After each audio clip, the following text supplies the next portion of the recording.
Gilda. Em que pé está sua pesquisa?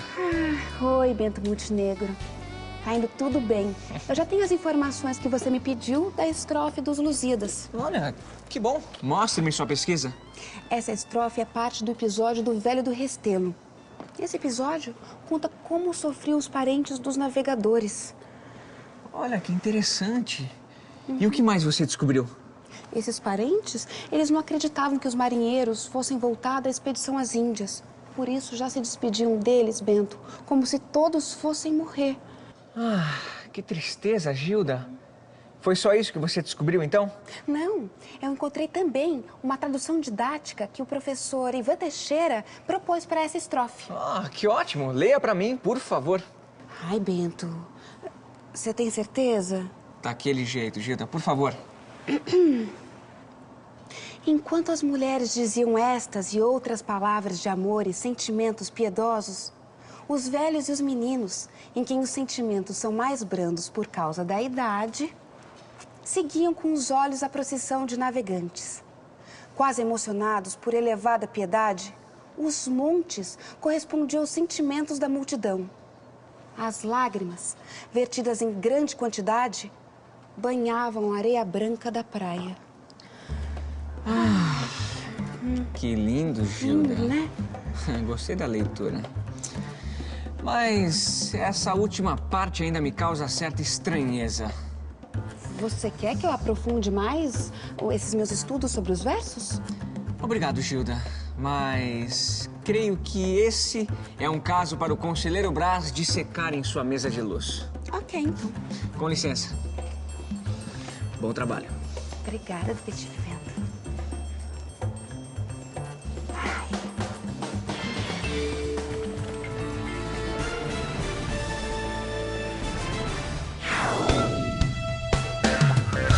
Tânia, eu concordo que o Eusébio foi um grande craque, mas comparar ele com Pelé é um pouco de exagero. Política. Em visita ao Brasil, José Maria Pinto, secretário dos Transportes de Lisboa, explicou suas recentes ações para melhorar o trânsito na sua cidade. No entanto, a população brasileira não entendeu nada do discurso e ficou revoltada. Vamos acompanhar. Estamos a fazer muitas mudanças nos transportes com o intuito de melhorar a vida dos alfacinhas que pagam sua propina em dia e merecem ter bons serviços. Além de modernizar os autocarros, aumentamos o número de passadeiras para que as canalhas tenham mais segurança. Afinal, os miúdos são muito desatentos, não é? O que é um alfacinha? Uma alface pequena. Quem paga propina merece bons serviços? Não merece. O que são autocarros? Autocarros. Acho que ele quis automóveis, né? Não autocarros, gente. E passadeiras, o que são? Aqueles tapetes. Quem esteve errado nesse caso, professor Edilon? José Maria Pinto ou as pessoas que não entenderam a mensagem? Olha, Gelson, na realidade, ninguém estava errado, não é?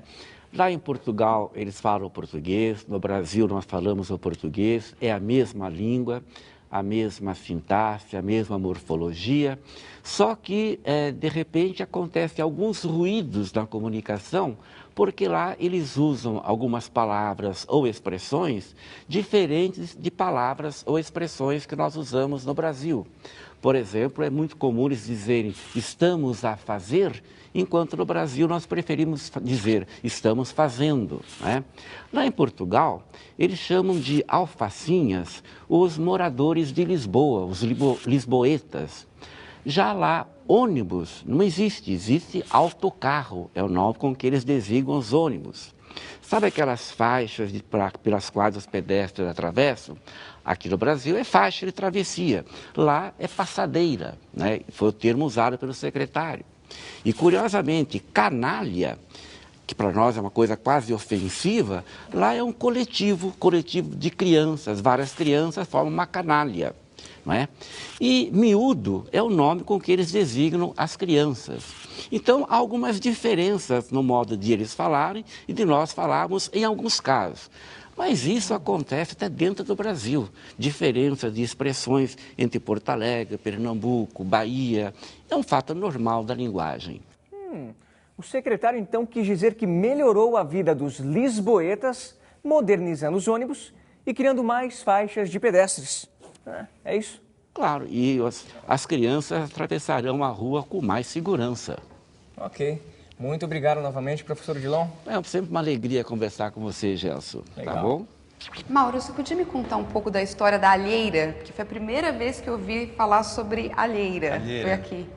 A alheira é uma espécie de uma... É uma linguiça portuguesa, só que ela tem uma história engraçada. Ela foi inventada pelos judeus. Na época da Inquisição, em Portugal, os judeus, para se esconderem dos soldados do rei, eles inventaram uma linguiça. A receita original, na verdade, só leva pão, caça e aves, né? E aí eles faziam aquela massa toda, enchiam, né, numa tripa com o formato da linguiça e penduravam no fumeiro, em cima da lareira. Quando os guardas passavam, viam o fumeiro e falavam, isso é linguiça, então não são judeus. E passavam, então eles se livravam dessa forma. Depois os portugueses, evidentemente, descobriram que era gostosa e deram uma incrementada nela, colocaram carne de porco, tal, já mudaram. Eu fiquei sabendo que você escreveu um mini dicionário, eu queria que você me explicasse a história do porquê que você escreveu esse mini dicionário. Um grupo de amigos nossos brasileiros ia pela primeira vez a Portugal e nós começamos a brincar com eles, que eles iam ter certas dificuldades lá com a língua, porque o português de lá é diferente do daqui. Então, brincando, nós montamos um mini dicionário, um manualzinho de sobrevivência para eles lá em Portugal, né? E tem alguns termos que são bem curiosos.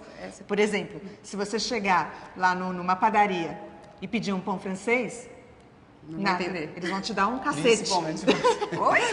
Um cacete. Então, você sabe que lá em Portugal, quando uma receita pede uma chávena de açúcar, uma chávena de farinha, é uma xícara. Chávena. Chávena. Aqui, uma xícara. Famoso como um peixe tipicamente português, o bacalhau não surgiu na terrinha. Aí é? É. E o termo bacalhau também não é o nome de um peixe específico. Opa! O peixe seco e salgado que conhecemos como bacalhau pode ser feito com vários peixes diferentes. E boa parte do que chamamos bacalhau do Porto, em referência à cidade portuguesa, vem, na verdade, da Noruega. Ai, que eu não estou a entender mais nada. Os donos da ideia de secar os peixes para que eles durassem mais são os vikings, antigos guerreiros daquela região que há mais de 1000 anos já pescavam e comiam bacalhau.